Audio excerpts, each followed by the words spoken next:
name is Ebony Stewart, aka the Gully Princess, aka I eat your cupcake.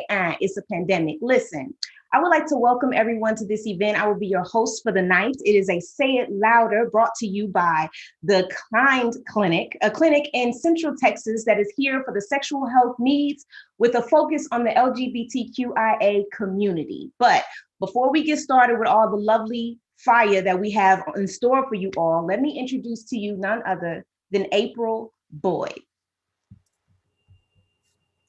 Hello, everyone. I bring you greetings from Texas Health Action. I am the Director of Telemedicine with the Department of Telekind. I have some fantastic news that I want to share about things that we are doing, not just in the Austin area, but in the entire Lone Star State.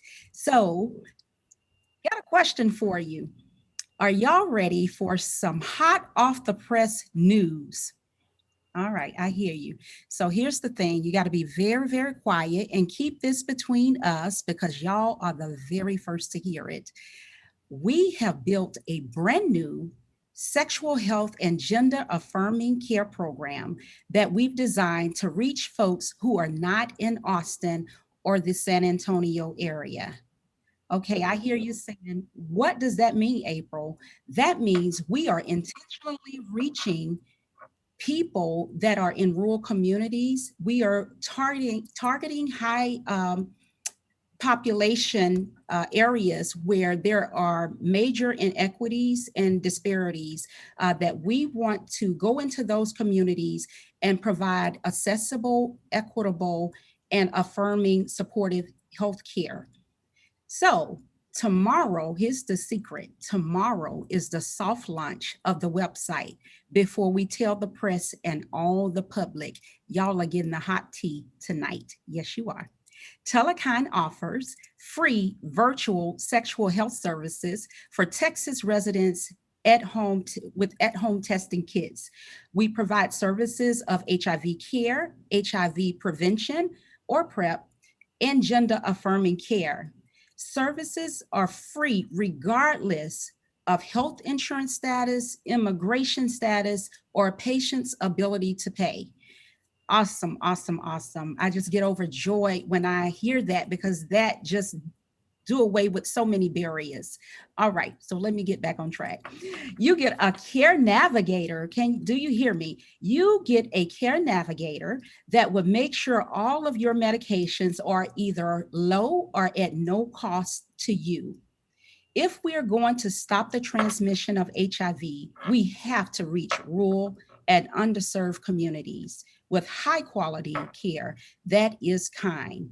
Patients want to feel safe. Patients want to trust their providers, and patients definitely want to see themselves and identify with their provider. So that's why I'm here. Hi, what's the catch, April? What's the X? I'm glad you asked me. Tomorrow, I want you to visit www.mytelekind.org and follow us on social at mytelekind. If you aren't in Austin or San Antonio, please sign up. But if you are, please send the link to your friends who might need the services. So, thanks for having me. I look forward to serving you. Also, if I could just repeat one time, if you could reach out to us at www.mytelekind.org, or if you need to call us, please call 833-GET-MY-TK. Thank you so much for having me. Thank you so much, April. That was so grand. You know, just for us that sometimes 3 times is the charm. Can you give us that information one more time? Absolutely, absolutely.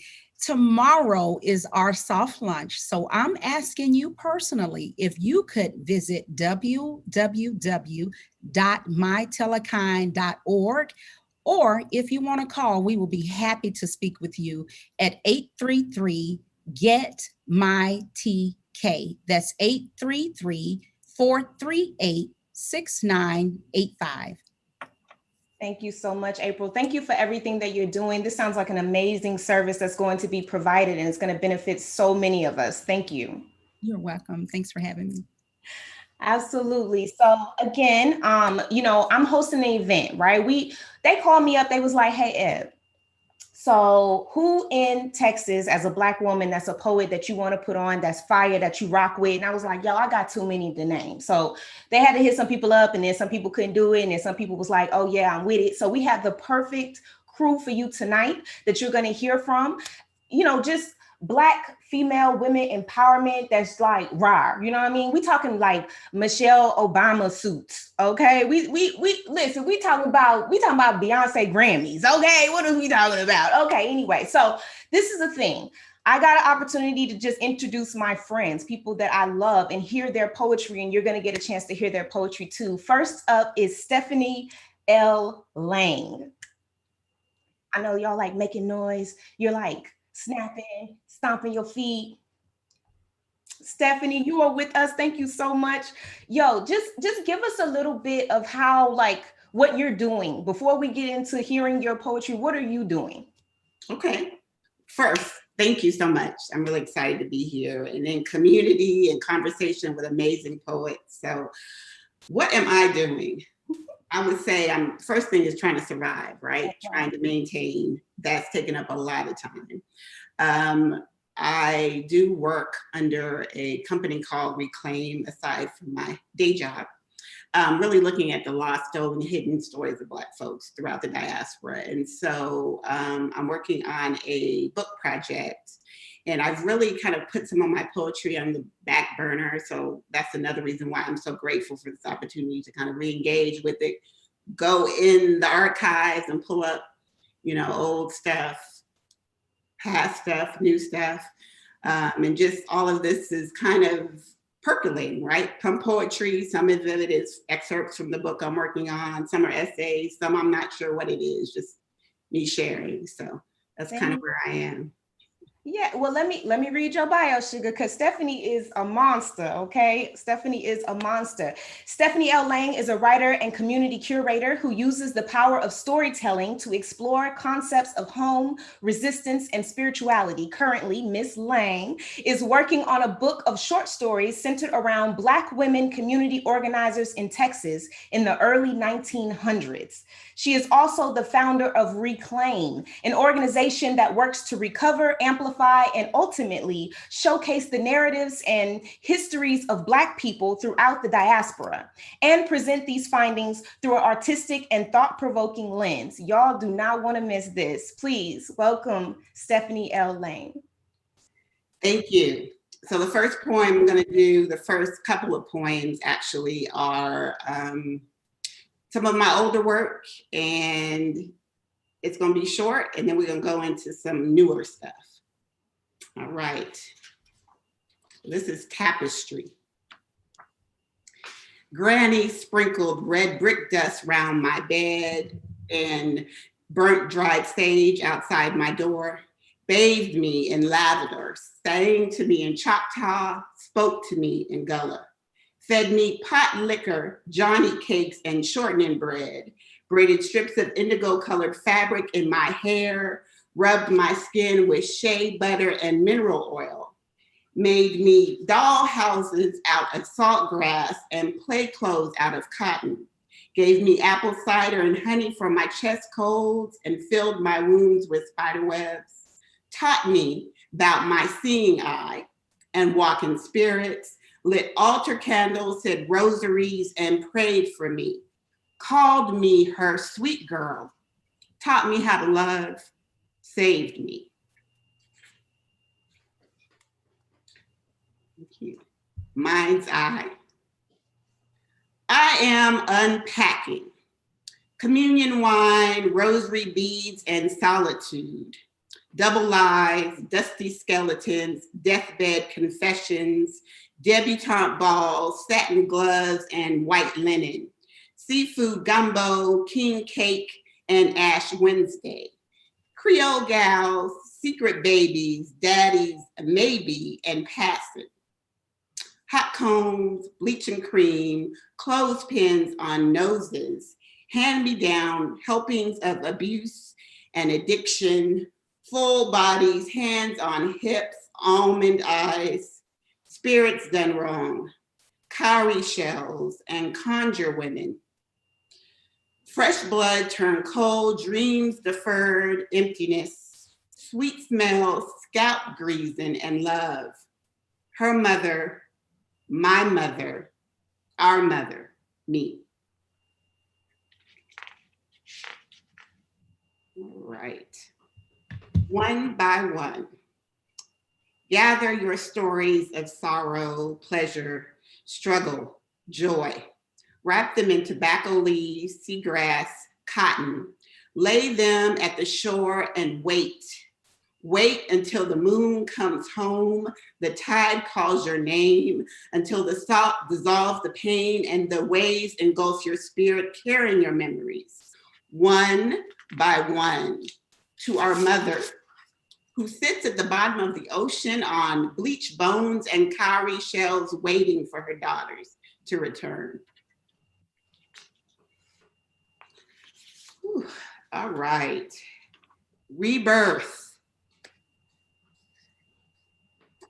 I was born in the shadows from red clay and seashells. My mother hid me in her dreams, fed me honeysuckle and sadness, clothed me in fear and poison, leaving my body vulnerable, open, wounded, but saved my mind, pulling it away, wrapping me in hope. She fell on her knees, took 2 breaths and let go, killing her spirit to save mine. All right. So now we're moving to some of the work I'm doing on my new project, which is undefined yet. So this is helpful in trying to figure out exactly what it is. I'm just letting it go. Again, she came that night, yellow as sweet corn, big eyes, nose wide, mouth turned down. She walked slowly to me, each hiss and groan of wood beneath her feet, calling. Closer and closer she moved, face to face, her body touching mine, her skin moist and cold, her breath like sulfur.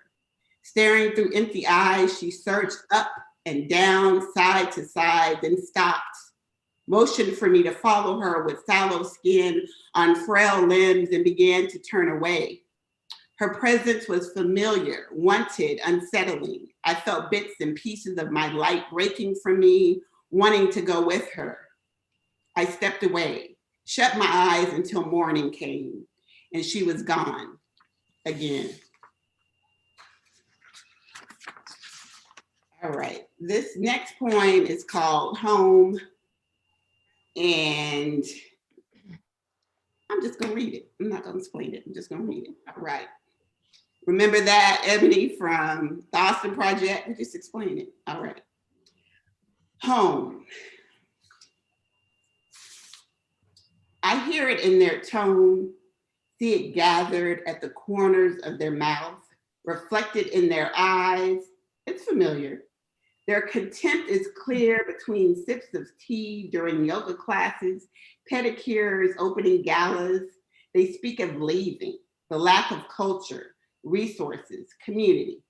I say nothing, but I see, have seen the Black exodus, the Black folks exiting the city in droves, called to the allure of chocolate cities and visible hubs of the talented tents shining a beacon of glory, pie pieces for the taking. They forget though, this is my home. The place they walk daily and dismiss atop soil still mixed with the blood of my kin, the landscape shaped by hands that were once shared by my DNA. As response to each word uttered, both pride and shame bubble and push towards my closed mouth, seep through my pores. I am weary from the repetition of these sentiments, the energy emitted, but I stay silent. Though I've learned the stories, looked between the lines, searched for the buried bones, and found where this city lies, my city lies. Traced the remnants of communities that were stolen, displaced, replaced. I looked under and through to grasp her legacy, to hold the legacy of those who were marginalized, rejected, denied, all in an attempt to sow what we now reap. And at what cost and for what? To shop in shiny new stores, eat in shiny new restaurants on shiny new blocks next to rotting homes and overturned neighborhoods, hiding dirty problems and being tricked to look the other way. Each of us, we sister friends, bathed in high dollar lotions, natural hair or nicely groomed, eyebrows threaded, makeup flawless, clothes high end and overpriced, toned bodies exercised, nurtured on European vitamins and the latest superfoods. We are well-traveled, educated, conveniently conscious, and highly critical of us, not them. I listen conveniently cautious at their words, attack, tearing down others, void of self-reflection. Listen as we all continue to settle, sell our souls, lose and profit, devour the false narratives as truth. And I say nothing. All right. I have two more points. This one was, I was asked to speak about issues that were happening in Brazil. There are different kind of African-based cosmologies in Brazil, and one of them is candomblé. And there were ways in which these different spiritual houses were being attacked. And it was kind of orchestrated by the government at one point. And so there was a event to kind of shed light on that, and I was asked to speak, and this poem is the result of that. We conjure women, root doctor, Babala, Iya, Bruja, Baba, priestess. We Yoruba and Creole, Igbo, Hausa, Gullah, Geechee, Akan, Fanti and Garifuna, Mindi and Maroon. From Bantu, Mandika, we witness. Through conscious self-destruction, through venomous untruths, divisiveness, corruption, strategical attack, torture, invasion, murder. Their refusal to hear the calls of our ancestors, the haunting sounds of cracking flesh and breaking bones, to see the vision of Black, blue bodies at the bottom of the ocean, the senseless and daily killings, the planned genocide, poverty, displacement, imprisonment, hopelessness, refusal to taste the sweetness of spiritual and mental liberation. We, their mirror, give love to hate, mourn their spiritual death. We, not destroyed, not stopped from our connection to community, to the sacred, the divine. Our cosmology protects us, sustains and guides us through the words and text, sacred geometry and secret societies. We are hidden and in plain sight. We are candomblé and umbanda, voodoo, hoodoo, juju, santeria, lukume, palo, obia.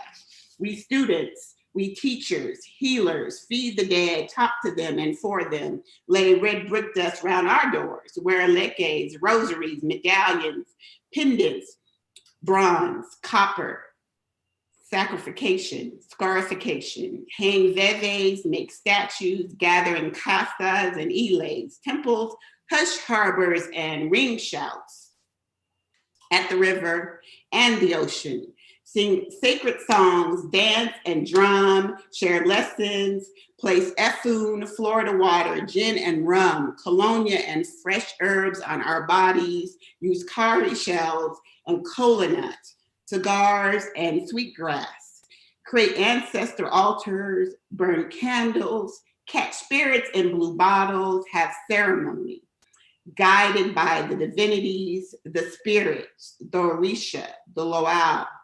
We, who are beautifully made, gifted, necessary, healing, powerful, ancient, steadfast, will remain here and there, always. It is our legacy. It is written, Ashe. All right. And I have one last poem. Uh-oh. Where did it go? All right.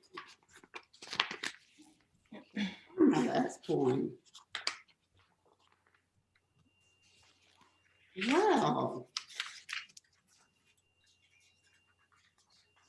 I can't think of anything clever to say while I'm searching for my last poem. You got me, Ebony? You don't need to explain nothing, sugar. You got it. I'm like, what can I say while I'm trying to find this? That we here, we listening, we ready. Okay. I appreciate that. Stephanie be writing for the ancestors, honey. That's all y'all really need to know. She be writing for the ancestors, okay? It wear me out. We can't find it. So,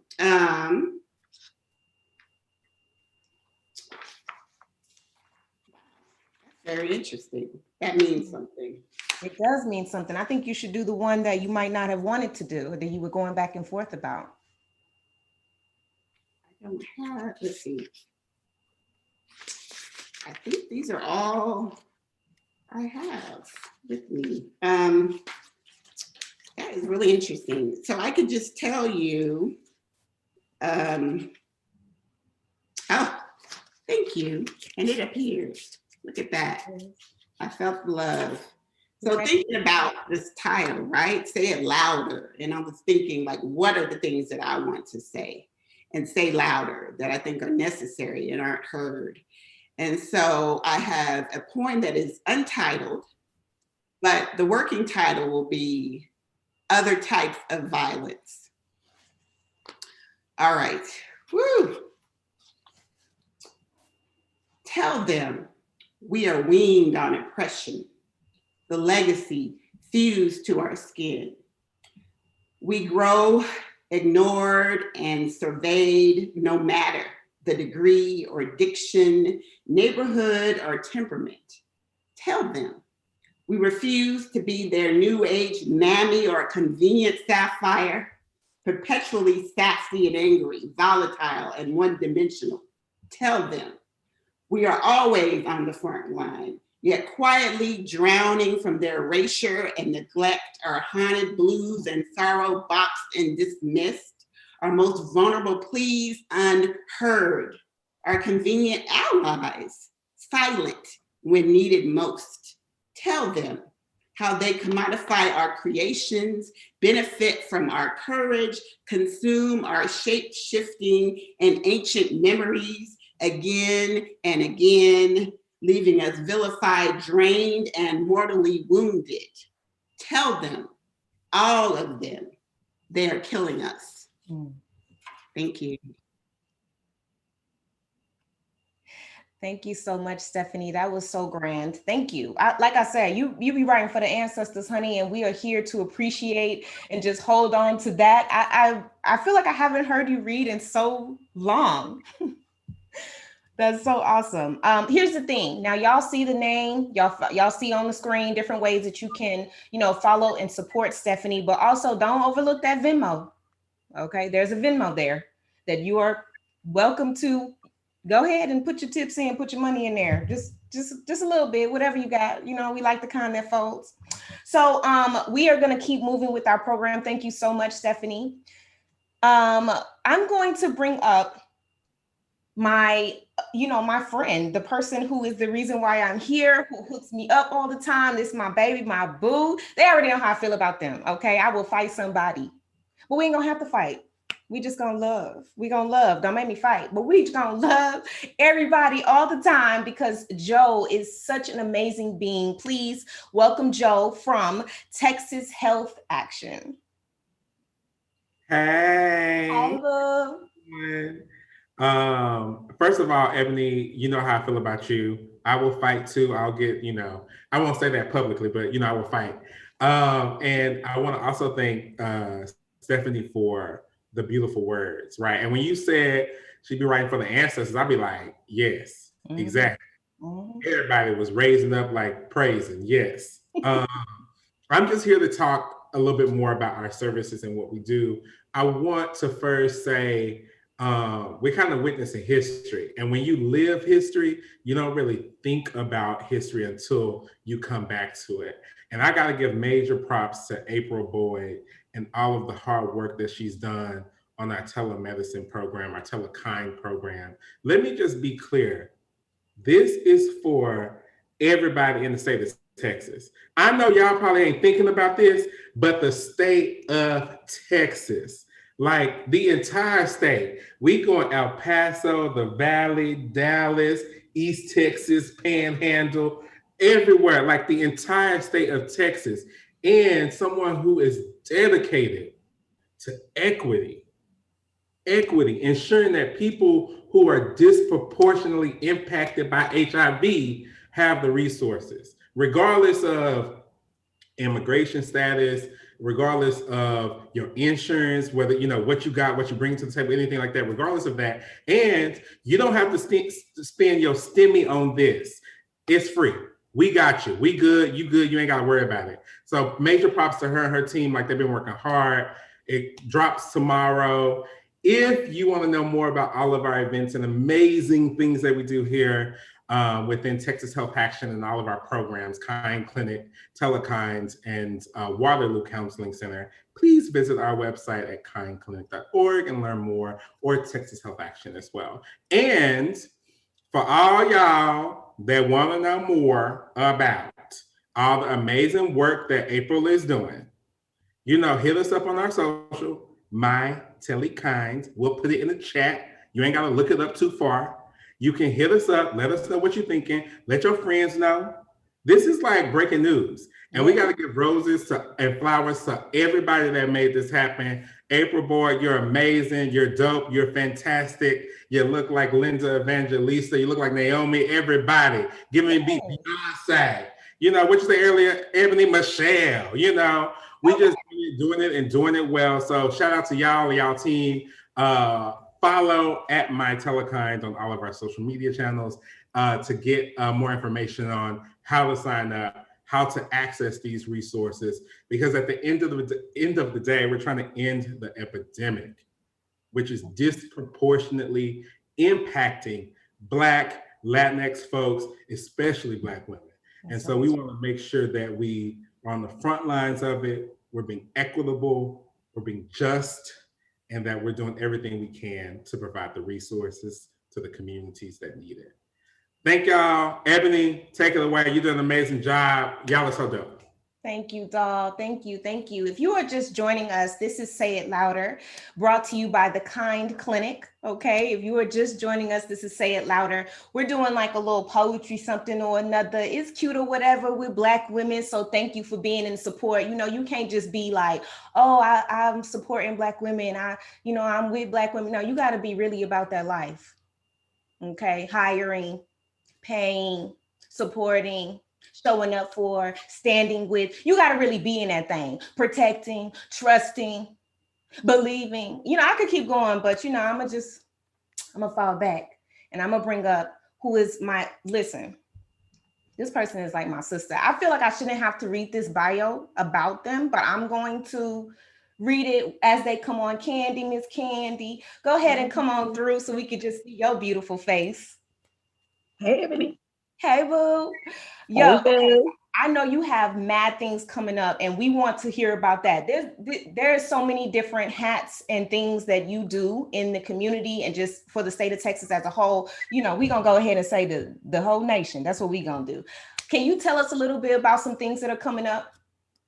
Oh, yeah. So we have the Women of the World Poetry Slam 2021. And we have the International Teen Poetry Slam coming up in about 20 days, yes, in Dallas, Texas. And I am the coordinator, designer, architect of the event. It is a 4-day festival. We're bringing in poets from all over the world, and it's going to be very exciting. That's right. So where could they go to like get more information about it? Yeah, so to get more information, you can go to worldslam.org. Really simple, worldslam.org. You can purchase festival passes if you want to come down. We're going to have amazing finals on Friday and Saturday. And you can also look at the schedule and the itinerary and where to show up and support in every way. And we always are needing volunteers. And if you want to volunteer, it gets you into all of the festivities and of course the finals.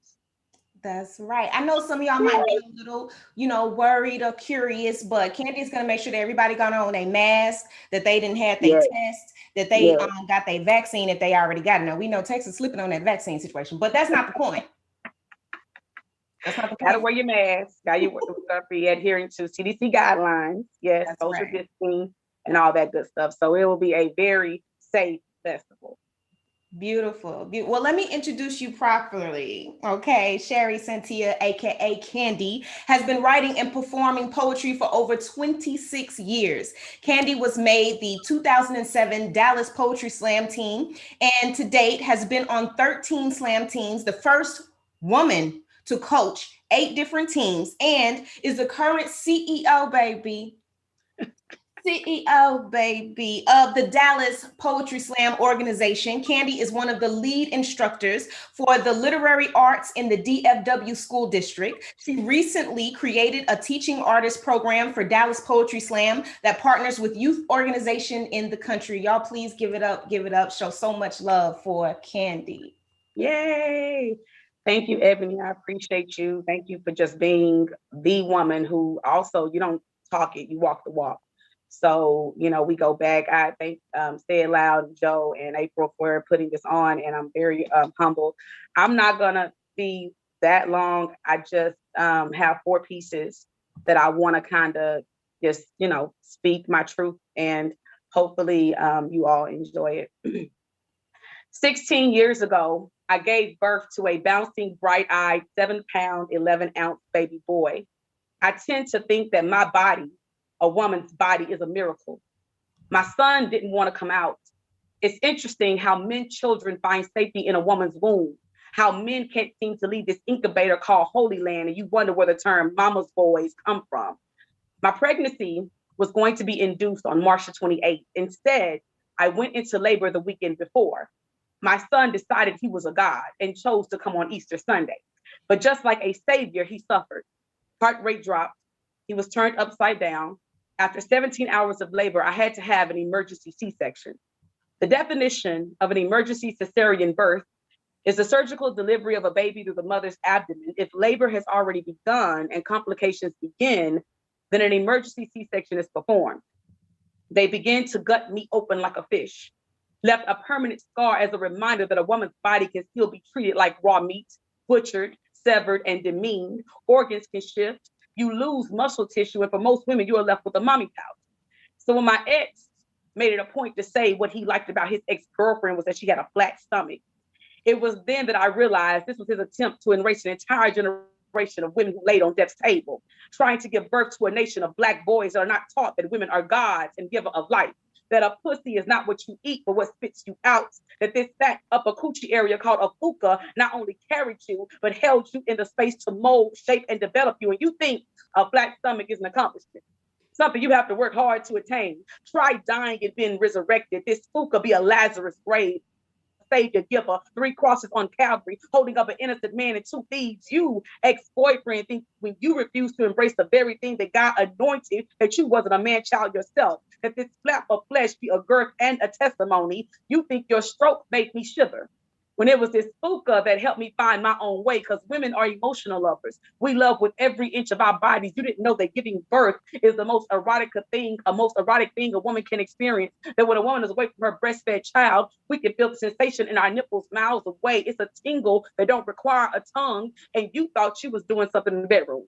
Well, I found out that my purpose is bigger than your penis.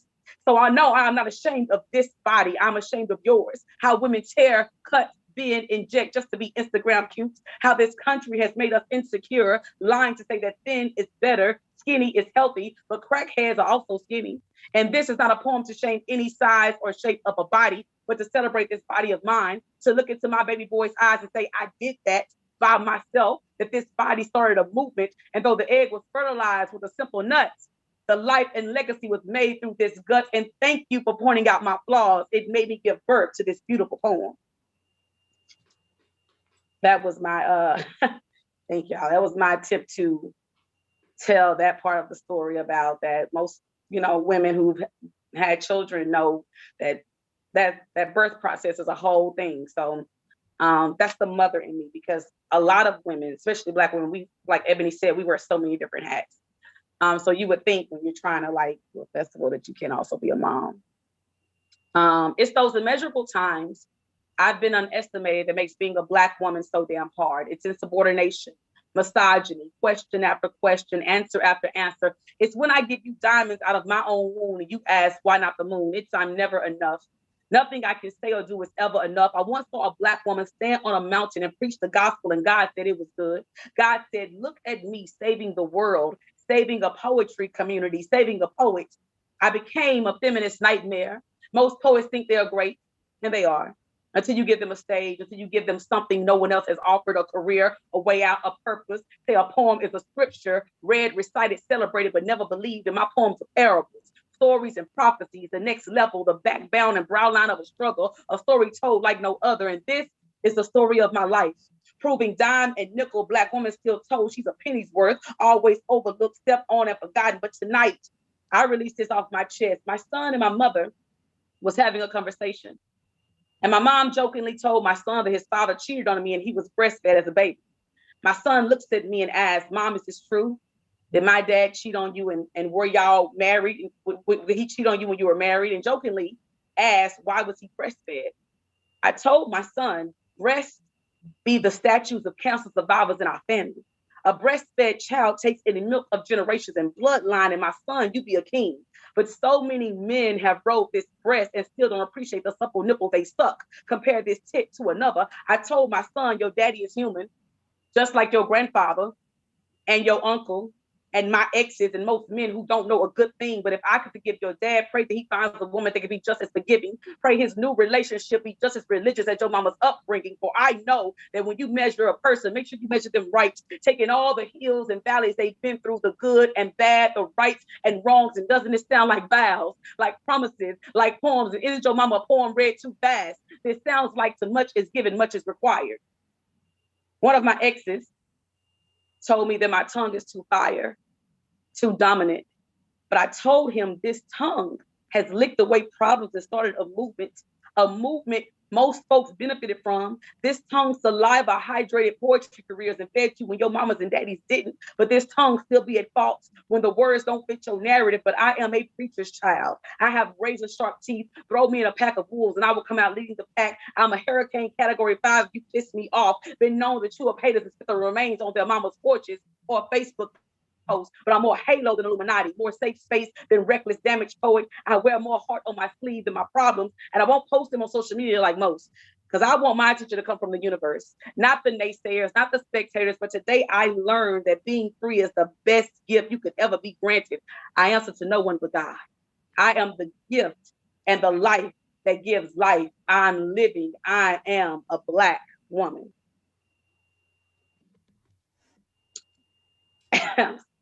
I have so much, sometimes they want to say that Black women are too loud or that we don't know how to be prude and poised. And I say, well, you know, it's that we got all this stuff inside of us that we bottled in for all these years. So finally, in this new season of my life, I'm able to just kind of speak freely. So I'm just going to keep speaking freely. 2 more. My name is Sherry Cintia.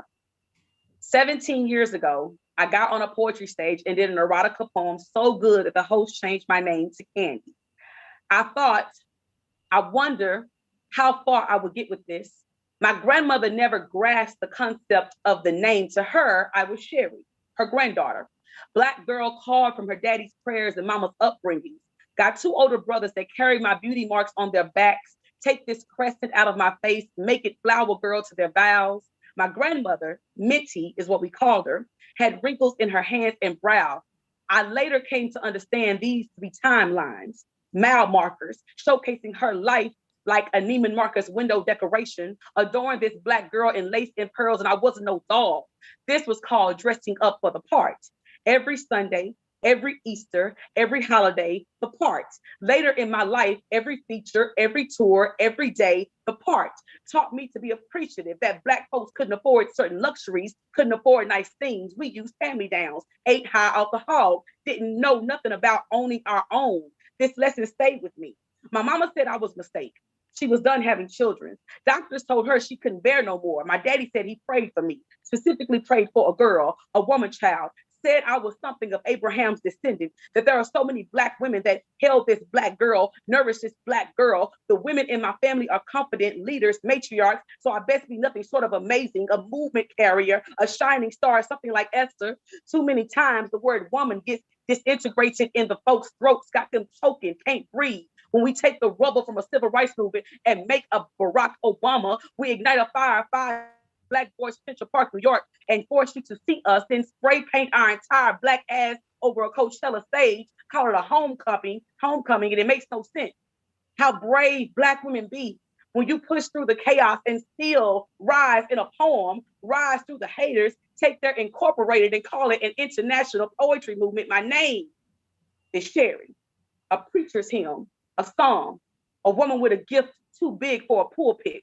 God gave me a bridge to connect the words. And as I walk across them, I realize I'm doing it for the women. And this is the last short piece. This is very short. I was challenged just to write a poem under a minute. So I was like, fine, I can do that or whatever. But it's still a truth. So it's a 1 minute poem and then I'll be done. Thank you all so much for having me. I really enjoyed this. I put so much faith in you that I had none left for myself. What is a woman's tears worth? How the droplets are often confused with expensive perfume. I've turned my body into a sanctuary for you, yet you place other women idols at my altar, poison my communion. And I am the one being passed over, me being all woman, fulfilled, a Donny Hathaway hymn lodged in my throat. I tried to put Nina's spell on this relationship, and just like sorcery, you cursed me, constantly made me disappear, made the little girl in me stay hidden under covers, caused magical creatures and monsters are too much like chameleons. The heart of a woman only knows care, can only be distributor, only knows how to take fruits, woods, and flour and anoint your feet despite your fists, only knows worship on her knees despite your tongue. I put so much faith in you. I forgot the teachings of my father, both of them. I put so much faith in you. I am a Samaritan woman drinking from an empty well, still trying to quench a man's thirst. I put so much faith in you. I have none left for myself. Treated you like Jesus. In return, you made me your cross. We both died on Calvary, but I found the strength to resurrect and replenish all the faith I gave you with forgiveness. Thank y'all so much. Oh my goodness. Oh my goodness. Listen, I don't even know what to say.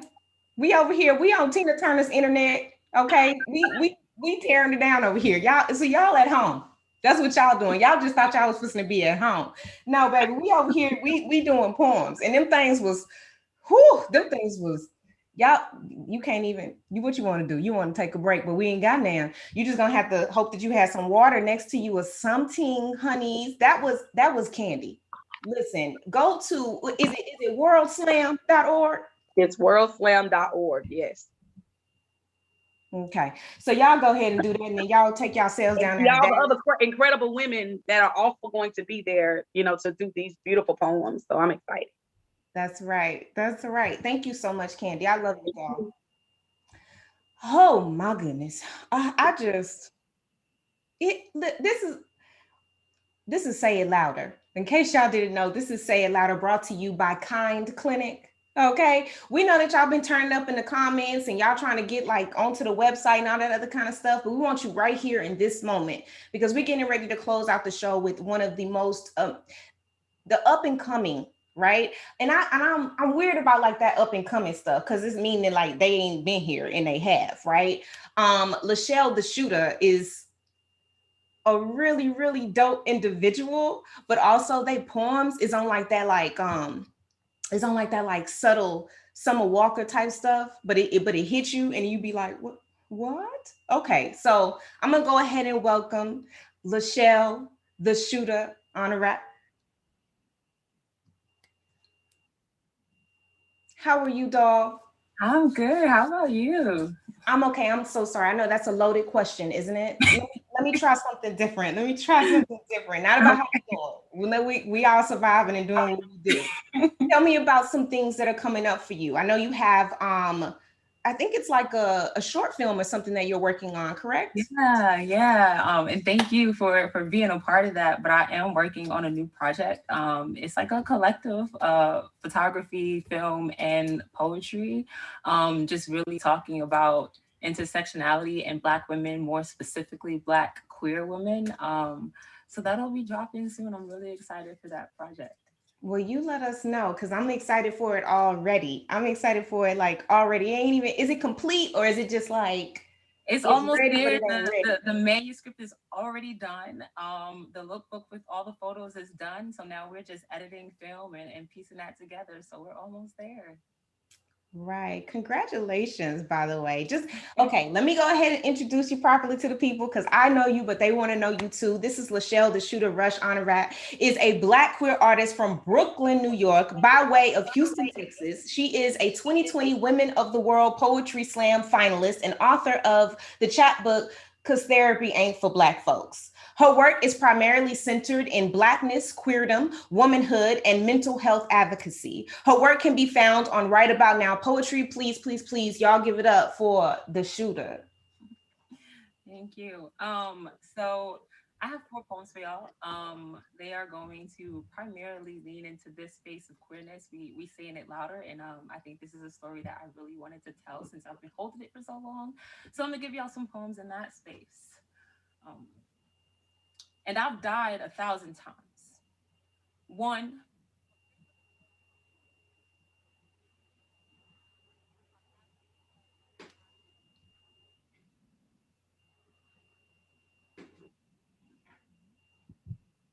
Yeah, let's.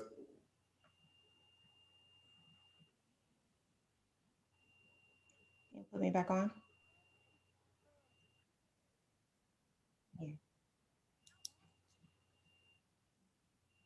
Lachelle, we're gonna stop you really quickly. I think the gun took off, and then you shot it, and then we lost sound, right? So let's see what's happening. We can't hear you right now. can you hear me now? Yes. Perfect. We want it to stay. Don't shoot off too quick to where like the sound crew die. Okay. We need you, sugar. We need you to stay put. Okay, let me test it one more again. Say something. I'm here. Okay. Can you hear me? Yes. Good. All right, we're gonna try it one more time. This is Lachelle, the Shooter. This is the Kind Clinic. Say it louder. Cool. All right. And I've died 1,000 times.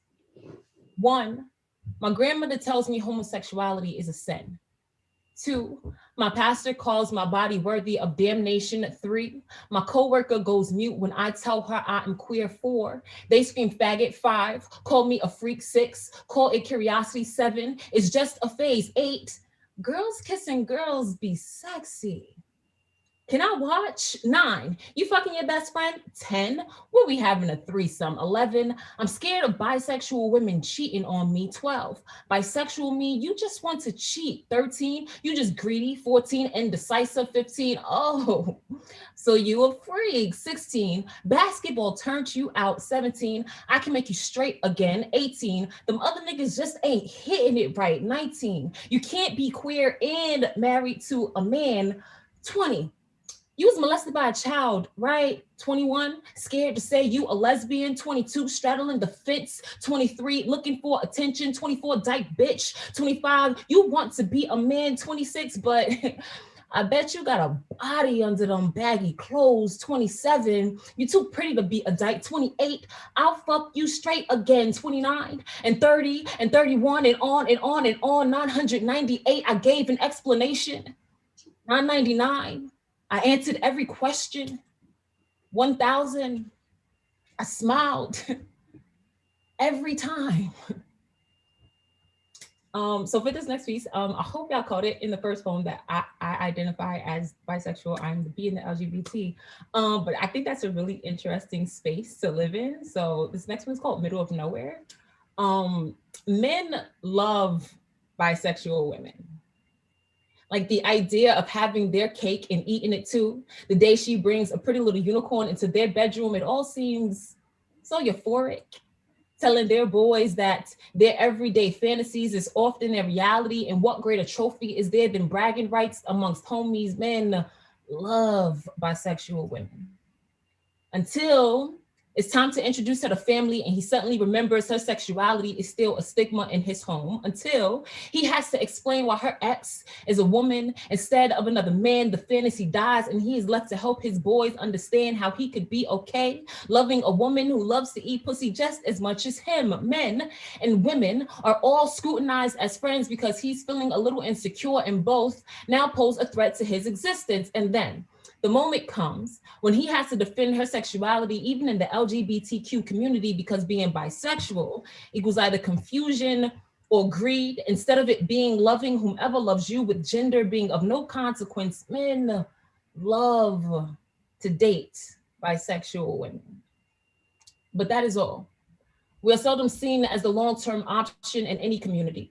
Everyone is waiting on us to decide to stand on just one side, and the person that we are with fears not fitting the description. They believe that because we can love just about anybody, monogamy is not a priority, and masculinity so fragile, he can't fathom the idea that a woman could have possibly eaten me out better, or that her strap-on could compete with the pride and glory inside his jeans. And some straight lesbian women hold that gold star so tight that the sheer thought that we have or still enjoy penetration from a man somehow diminishes our validity as women who love women, and they ain't trying to catch no STDs from me, as if lesbianism automatically protects them from all that.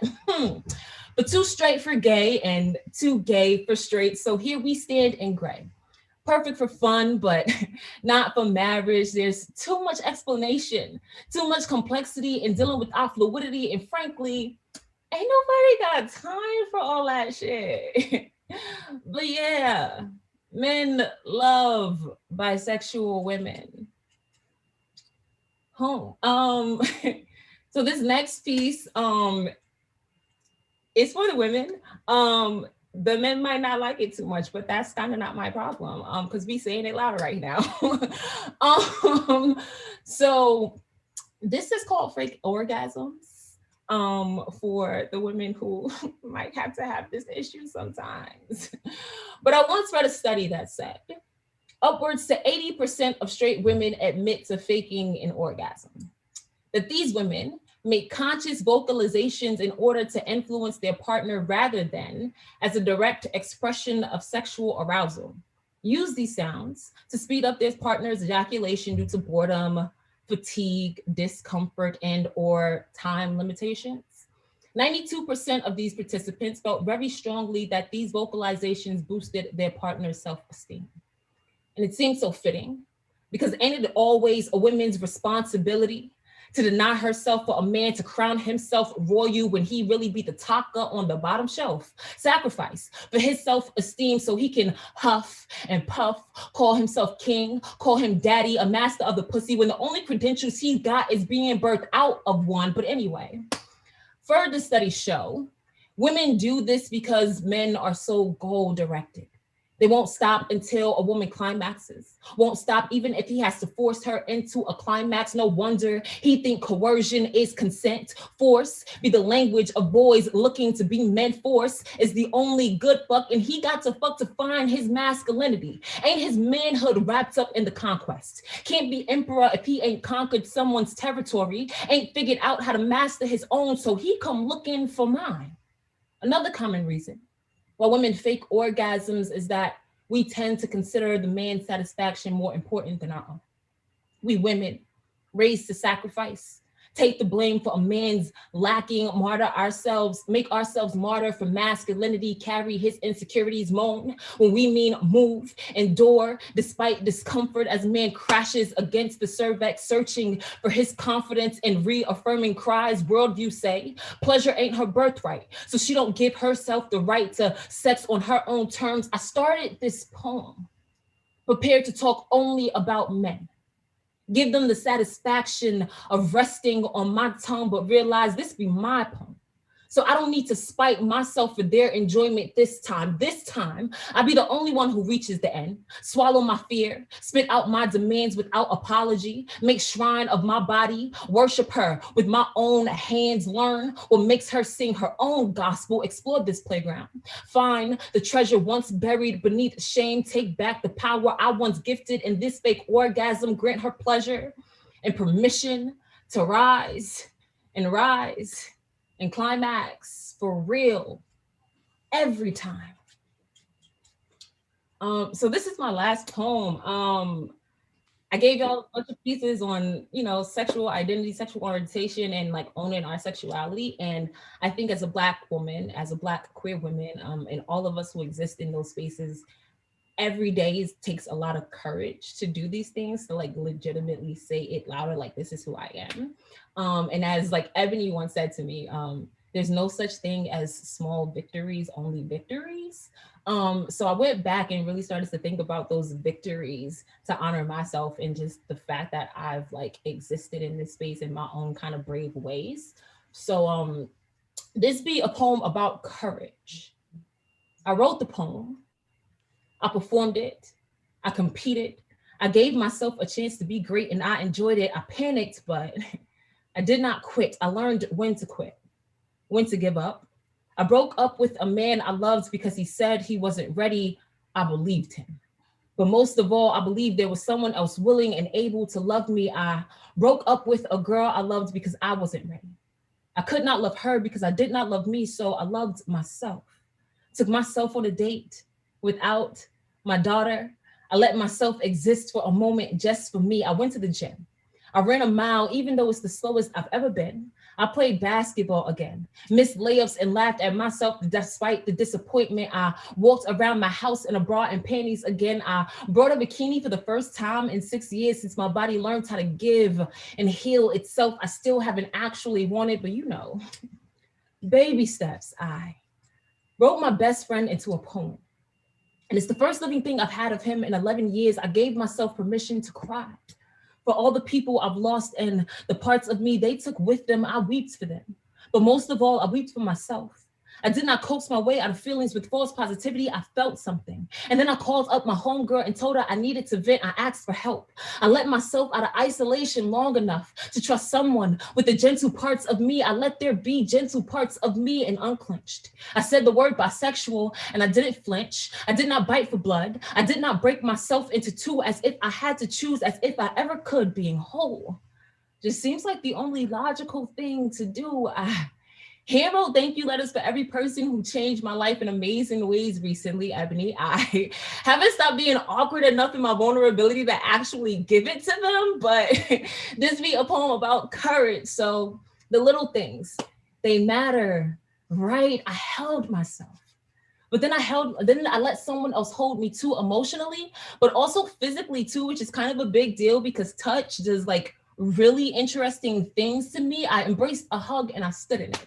I did not retreat with a smile to hide the horror. I smiled because I wanted to. I did not smile because I did not want to. I did what I wanted to do. I said what I wanted to say and I meant it. I was honest, not just with my words, but with the way my body moved. I was honest, not just with myself, but with other people too. And then I shed the cape and I fell from the sky and became a mere mortal. I considered the end and I smiled at it. I considered suicide and I did not commit suicide. I survived. I cried. I failed and I got back up and I did it all again. And it felt natural, like sadness, like sorrow, like fear. But this be a poem about courage.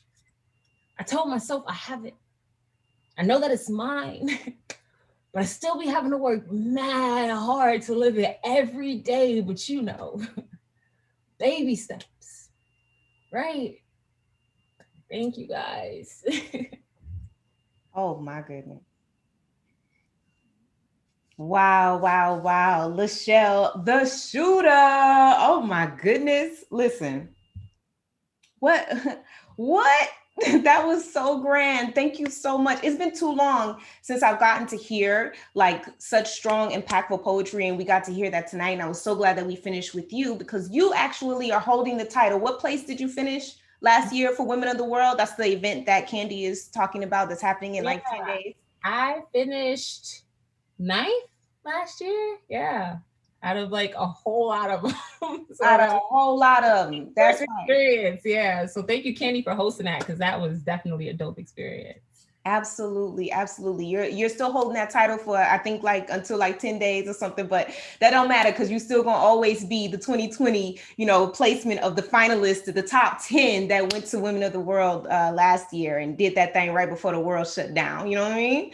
So I'm super excited to watch you continue to grow and just share your work. I mean, the whole of it was really spicy, friend. It was real spicy. I like all the stuff you were saying. The comments are crazy. People are going crazy in the comments. They have so much love and admiration for the things you were saying. So thank you, thank you, thank you. I just want to give you all of them flowers right now. You deserve it. You deserve it. You deserve it.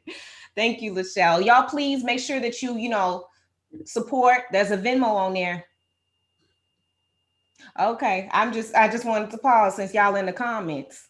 You can go ahead and open up that different screen and put some change that'll change somebody's life. I'm just saying, y'all understand what it is right now about these dollars. You do have some money that is sitting inside of your Venmo that you're not going to do anything with. So you might as well just go on and pass it over. Go on and pass it over. Thank you so much, Lachelle. We appreciate you. I am going to bring back Joe to help close out this event. This has been Say It Louder, brought to you by the Kind Clinic, which is a clinic in Central Texas that is here for the sexual health needs with a focus on the LGBTQIA community. What's good? What's good, Joe? How you feeling? Look, I almost threw my shoe at Lachelle. Through the screen. Me too, child. I say I ain't even got no shoes on. I'm at home, but let me find something to throw at this screen. But look, this line hit me, and it was the ancestors that Stephanie had called at the beginning, and they was like, "We gonna give you a word." I let myself exist for a moment just for me. Child. I'm gonna start crying. I let there be gentle parts of me. And then I think I got this last part wrong, but let me just say it anyway. I held myself and then I let someone hold me, and not just physically. Let me tell you, I almost threw my shoe. Like I had to just say that. Look, it's not too good. It's so good, right? It's so good. And I really truly feel like this was a magical night. Yeah. And we all received words that we needed to hear. Hopefully, we received some words that we needed to hear. I just want to thank all of the poets. Thank y'all for being part of this night. I gotta thank you, Ebony, my sister, friend, mother. That's right. Person who I look up to and inspires me.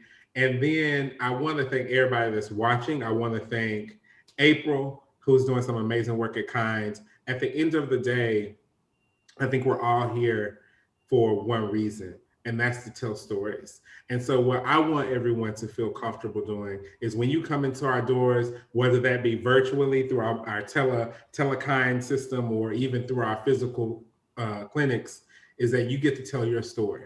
You get to bring every ounce of who you are into that space, and you get the resources that you need. Like, forget all the other stuff. I know so many people have so many worries and concerns with your sexual health. We want to take that burden from you. We want to take that, right?